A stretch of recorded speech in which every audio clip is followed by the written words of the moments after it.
The world consists of almost 200 countries, a patchwork of different cultures, religions, legal systems, and economies.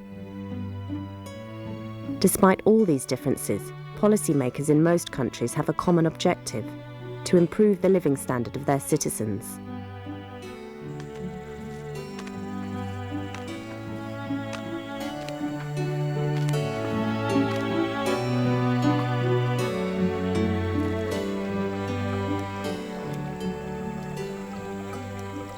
I guess what we mean by economic development is a situation where people are really able to fulfill their true potential without having lives shortened by ill health or without living in severe poverty.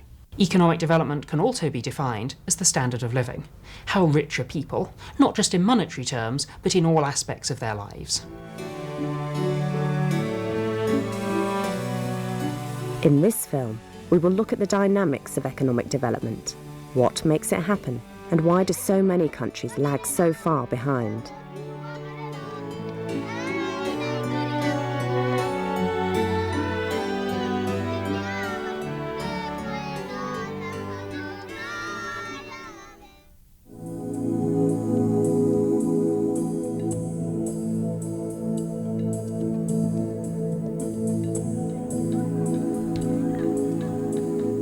It's important to ask what we mean by a high living standard and how we measure a society's economic development.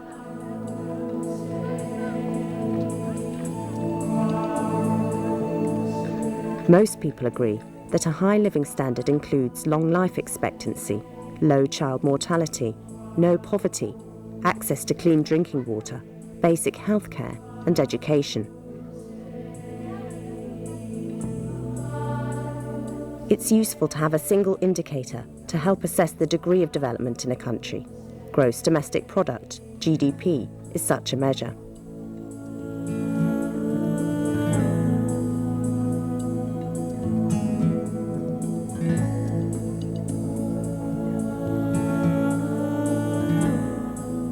This map shows GDP per capita for the year 2000, measured at purchasing price parity, PPP, which takes into account differences in living costs in the different countries.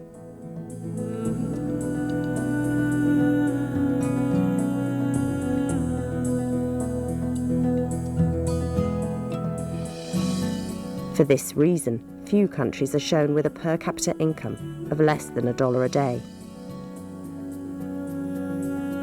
A better measure might be the Human Development Index used by the United Nations, and that includes not only income per head, but also measures of longevity and measures of education. Coming down the hallway here, there are huge variations in income across countries in the world today, and they reflect different levels of economic development.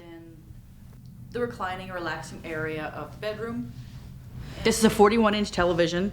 And by American standards, by many of my friends' standards, it will be considered small. A lot of people I know have 50, 60, even greater than 60-inch televisions. The range of development is so huge that 80% of world income is generated by just 10% of its population, while the remaining 90% of the world's population currently generates only a fifth of world income.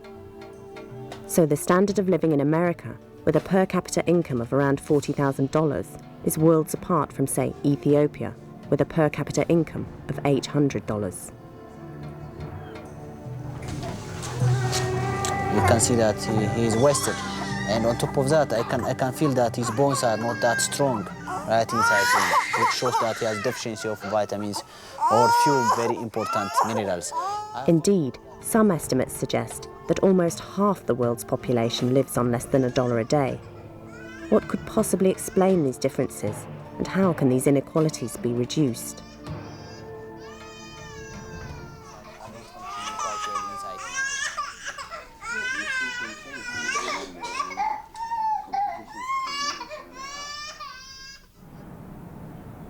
When discussing economic development, it's important to distinguish between the level of per capita income today and the growth rate of per capita income over time. For example, in 2003, some of the countries with the highest income levels in the world were Norway, Canada, the United States, and Switzerland, But the fastest growing countries mostly included low-income countries, such as Angola, Chad, China, and Mongolia. There is nothing that prevents poor countries from growing faster than rich countries. In fact, there are many reasons why we would expect this to take place. Income levels and growth rates vary across time and across countries. To understand these patterns, we need to know what determines income and growth levels. The answer is surprisingly simple: productivity, or the number of goods and services produced by each worker per hour. Since all goods and services generate income when they are sold, higher productivity translates into higher per capita income. If an American worker is more productive than a worker in Bangladesh, then the living standard, measured by income per capita, should be higher in America. Likewise, high growth in productivity translates into high growth rate of income. The productivity of a Taiwanese worker has increased much more than that of an American worker over the last few decades, and hence Taiwan has experienced higher growth than the US. But what then determines productivity? In the short run, the three main determinants of productivity are the skills of the people, the number of machines that they have, and the quality of those machines, which is another way of saying technology. Physical capital refers to structures and equipment used in production. The more equipment each worker has, the easier it is for him or her to produce more output per hour. One important characteristic of capital is that it's produced. So a country can, in effect, choose how much it wants to increase its capital stock each year. The increase in the capital stock during a specific time period is generally called investment. The level of investment is related to the savings rate of a country, which tells us how much of total income is allocated to consumption and how much is saved and hence available to the production of capital. A higher savings rate increases productivity and thus income, but does not permanently raise the growth rate. East Asian countries built up their manufacturing industries mainly on the basis of very high domestic savings rates. I mean, in China, at the moment, for example, the savings rate is about 40% of GDP, so enormous domestic resources going into investment.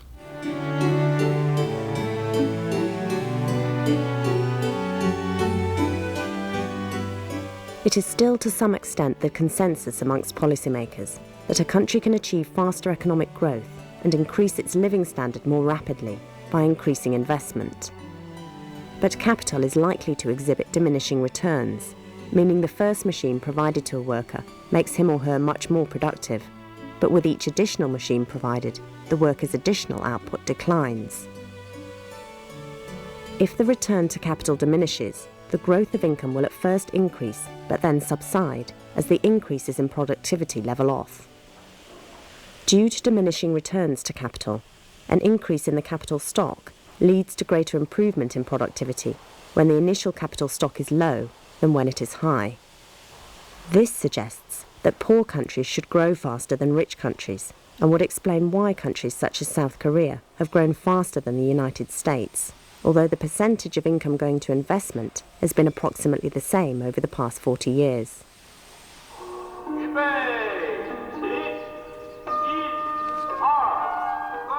Human capital refers to the stock of knowledge embodied in a person due to education, training, and experience.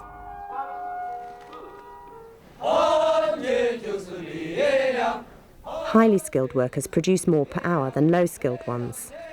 This is an important reason why developed countries exhibit higher productivity and a better living standard. Human capital makes people more productive than they would otherwise be. They may be able to operate different machines because they can read and write. Developing countries, on the other hand, have trouble providing education to all their citizens and so suffer from a low stock of human capital.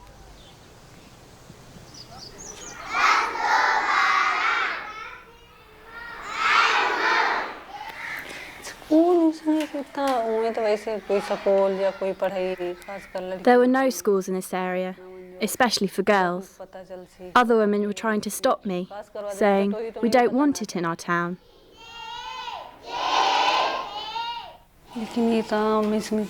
I think education is very important, especially for the poor. In addition, migration of skilled workers from developing countries to developed countries, the so-called brain drain, tends to further reduce human capital in poor countries. However, just like physical capital, human capital is likely to exhibit diminishing returns. So increases in human capital are not likely to permanently raise the growth rate of income, but will definitely improve the overall income level and hence the standard of living. Finally, the most important engine of sustained growth is technology. Technology is broadly defined as the blueprint of the production process. The better the technology, the more output is produced, so technological innovation leads to higher productivity. An explosion of technological advances occurred during the Industrial Revolution. Innovations such as the steam engine, electricity, and internal combustion machines all made workers more productive and spurred a high growth rate.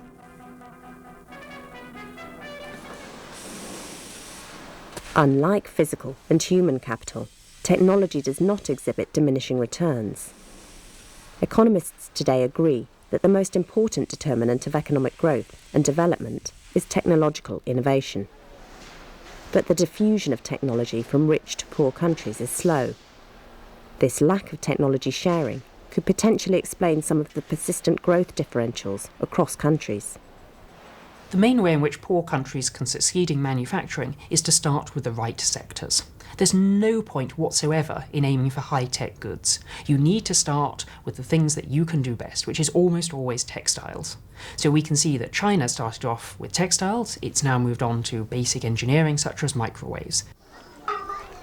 Given what we know about the factors that influence income and growth, why do some nations seem to be stuck at low levels of development?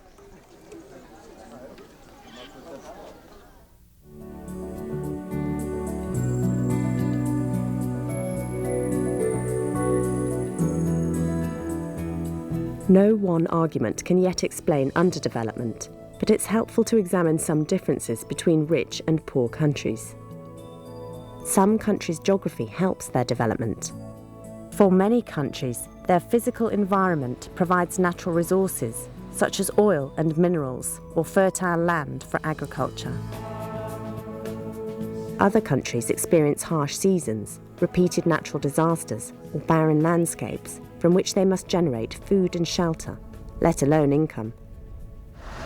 An additional geographic characteristic considered key to development is proximity to a large economic centre.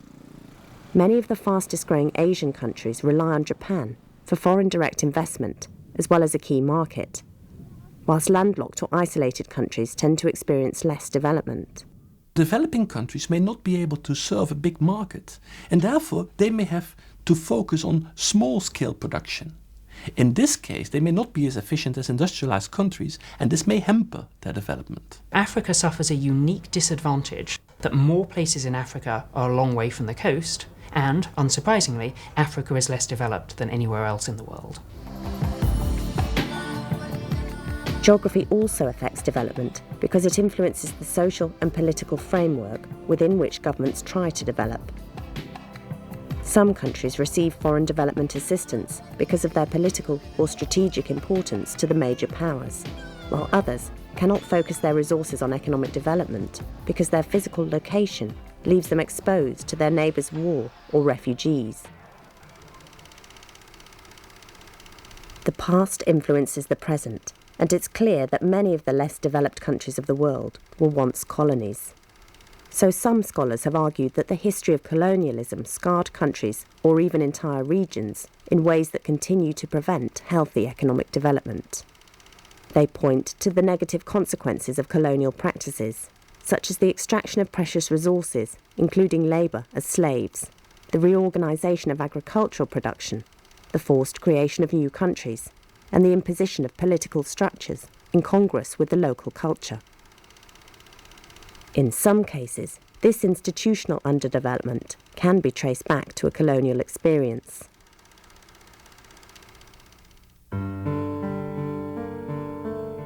In many others, however, it's better explained by more recent political or economic dislocations, such as leaders pursuing war or self-enrichment at the expense of the general population's welfare.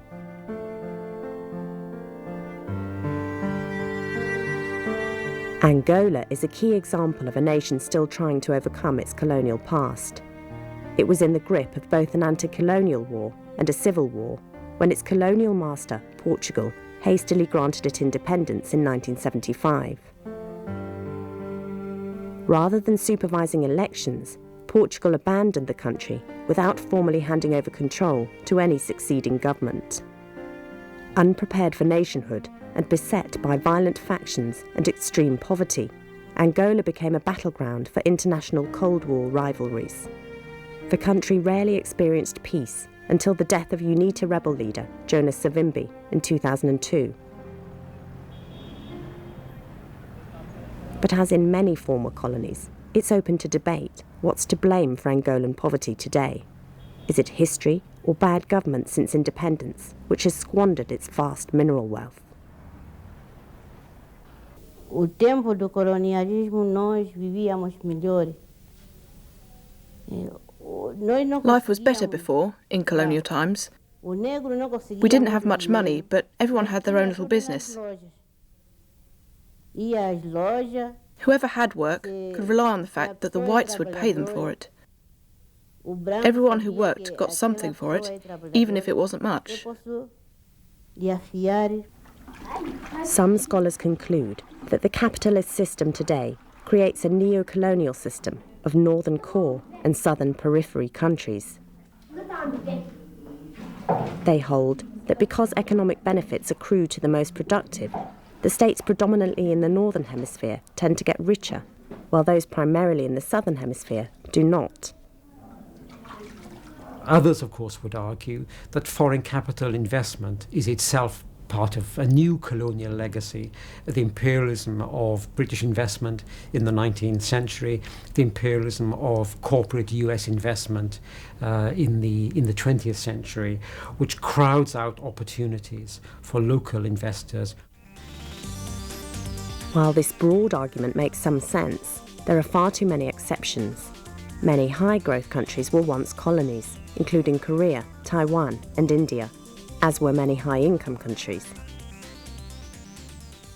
Some countries that were once colonies have done remarkably well. The United States is an obvious example, Canada and Australia are other examples. It isn't the case that having been a colony necessarily means you cannot make the transition. Conversely, not every poor country was once a colony. As a result, while colonialism undoubtedly influenced the development path of many countries, like geography, it offers only a partial explanation of the persistence of underdevelopment. What scholars recognise from history is that in many less developed countries, both state and market institutions, such as a fair judiciary, well-recognised property rights, and legal credit institutions, are not yet functioning well. But then you look at a country like China, fastest growing economy in the world, that doesn't have proper democracy, not yet. For some, violence, political instability, or sheer corruption has prevented the establishment of the legal and institutional infrastructure that must be in place before real economic progress can occur. This has been the case with Haiti, one of the least developed countries in the Western Hemisphere and one of the poorest in the world. Haiti's economic stagnation is largely the result of political instability. It continues to suffer the consequences of a coup in 1991, and domestic and foreign investment has been slow to return. While there are concerns about the Earth's ability to provide for an ever-growing population, the more pressing issue regarding economic development is the distribution of population increases.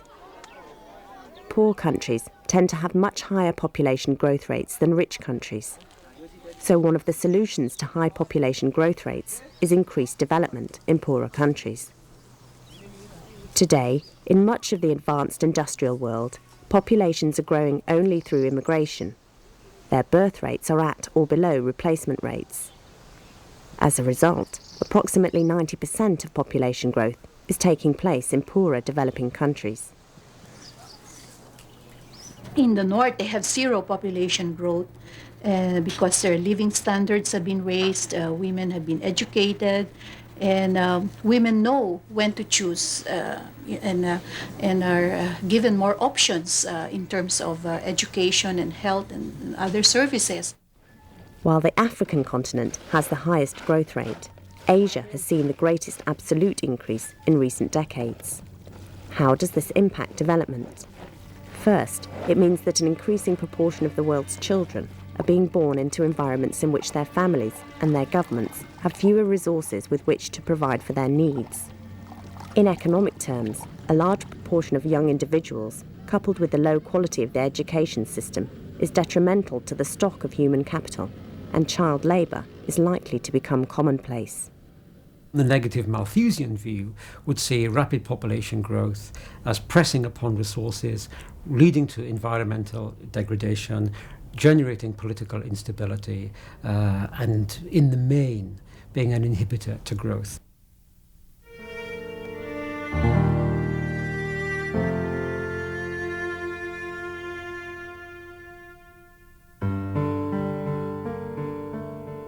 One of the most striking differences between developed and less developed countries is domestic inequality. Poor countries tend to exhibit greater income inequality than rich countries. For instance, in Guatemala, the richest fifth of the population receives over 60% of the country's income, while the poorest fifth receives less than 4%.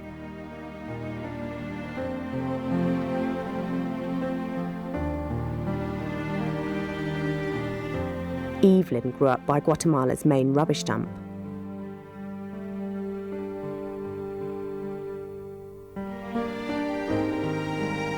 Tenía que básicamente como trabajar alimentando a los I had to work feeding pigs, looking for things. Sometimes we would eat in the dump, food the trucks would bring from restaurants. We played there too. We would find our dolls in the dump. What causes income inequality? The Nobel Prize-winning economist Simon Kuznets was the first to analyse the relationship between income and inequality, finding that poor countries display greater income inequality than richer countries. But he also found evidence that extremely poor countries actually had a more equal income distribution than less poor countries. So he concluded that inequality increases at the early stages of development, but falls at the later stages of development. This curve, known as the Kuznets curve, showing an upside-down U-shaped relationship between inequality and income, is probably due to the fact that an economy does not grow equally across sectors. The manufacturing sector might grow faster than the agricultural sector. The benefits of this growth go primarily to the workers in the manufacturing sector, and hence income inequality in the country increases. But since manufacturing workers consume all goods in the economy, the demand for agricultural products eventually rises, and farmers' income increases. As a result, income inequality falls in the later stages of development. Some of the most unequal societies in the world are to be found in Latin America. In this sense, Brazil is the most unequal country in the world. To be poor in Brazil is to be very poor, is to be as poor as the poor in India. To be rich in Brazil is to be richer than the rich in North America.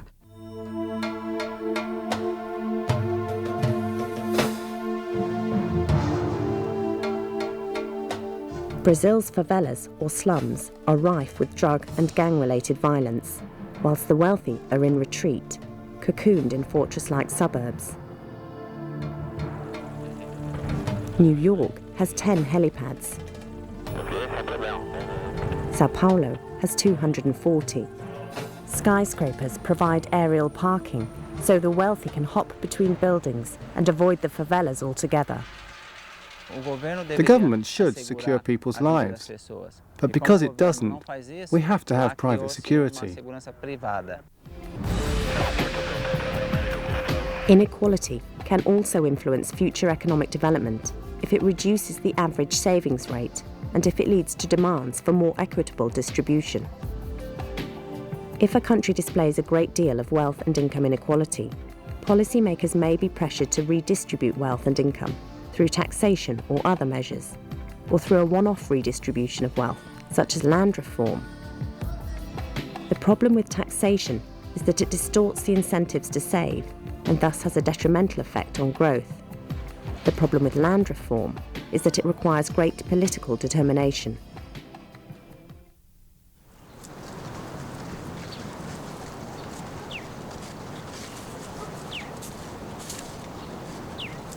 Another striking difference between poor and rich countries is the size of the rural sector. In poor countries, most of the population lives in the countryside, while in rich countries, most people live in the cities. According to the World Bank, more than 30% of the output in low-income countries comes from agriculture.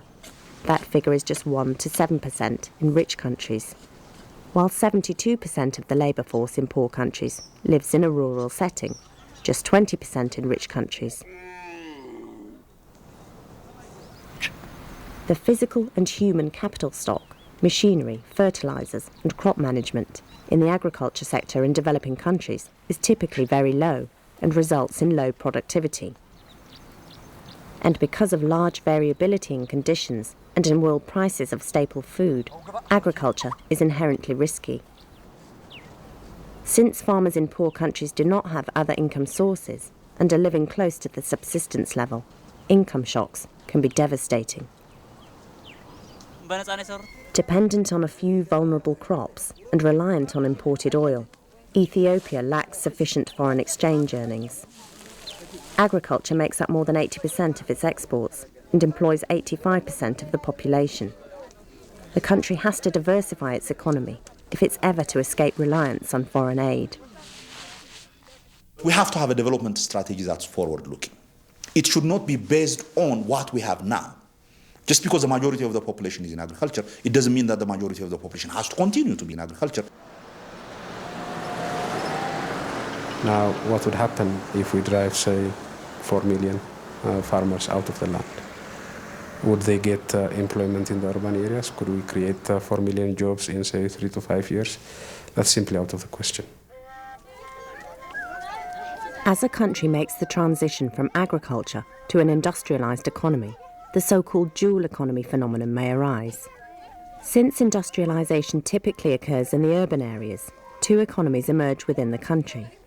The rural economy remains at the old level of development, while the urban economy exhibits the modernisations found in more developed countries.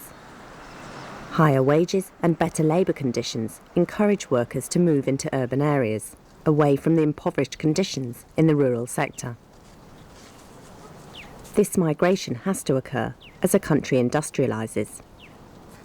No country is rich based on agriculture. But in the short run, it can have terrible effects. When people leave the farms and they move to the towns, there may not be jobs to accommodate them. But many poor countries experience excessive labour flows into the cities, causing high unemployment and urban poverty. Higher urban wages and greater job security are not only due to greater productivity in manufacturing, but also arise because of labour unions and because employers are willing to pay higher wages in order to attract good quality workers. Because of these high wages, labour supply exceeds the demand for labour. So many workers flowing into the cities find themselves either unemployed or working in the service sector, where wages are more flexible. Indeed, two of the most striking characteristics of large cities in developing countries are high unemployment and a large service sector featuring domestic help, shoe shining and street vendors. Rapid urbanization also results in the growth of the informal sector, meaning insecure jobs or jobs which are badly paid, jobs where people have few social rights.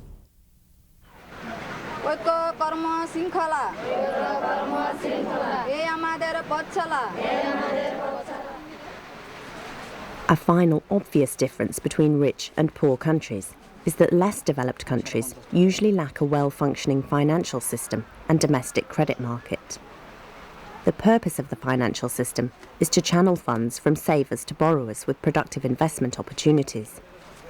The problem facing credit markets in both rich and poor countries is that of asymmetric information, where the borrower has more information about the use of the funds than the lender. Since the lender cannot distinguish between good and bad credit risk, they may not provide any funds at all. You would typically want either to have very clear control and knowledge about what they're doing with your money, the money you lend them, or you want to make sure that if they mess up, you got another way of getting your money back.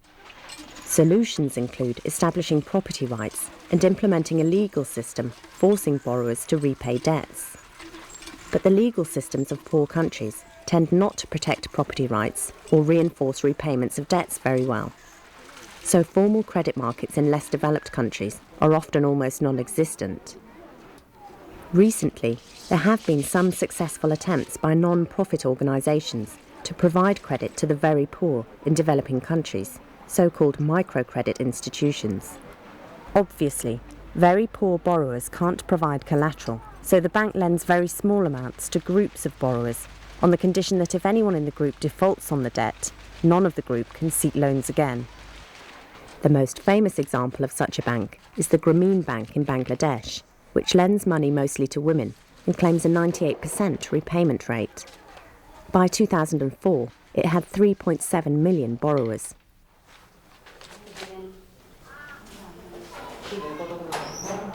Poribanu is a widow.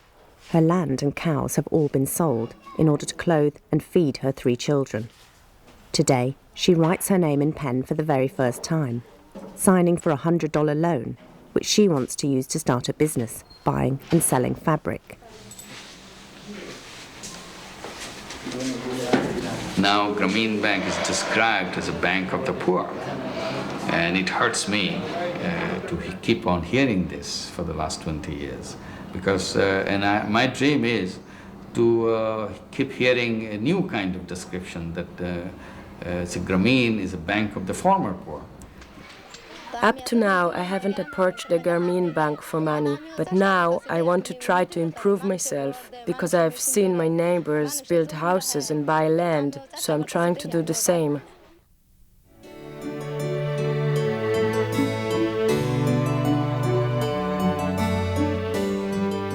As we have seen, a number of factors influence economic development. Under ideal circumstances, investments in physical capital, human capital, and technology combine to produce growing incomes. Yet circumstances are not always ideal. Geography, history, underdeveloped state and market institutions, population growth, inequality, dual economies, and inadequate credit markets contribute to the persistence of widespread poverty in the world. Government policies can significantly change a country's prospects for development, as successes in East Asia have shown. We can create a poverty-free world where nobody will ever become a poor person.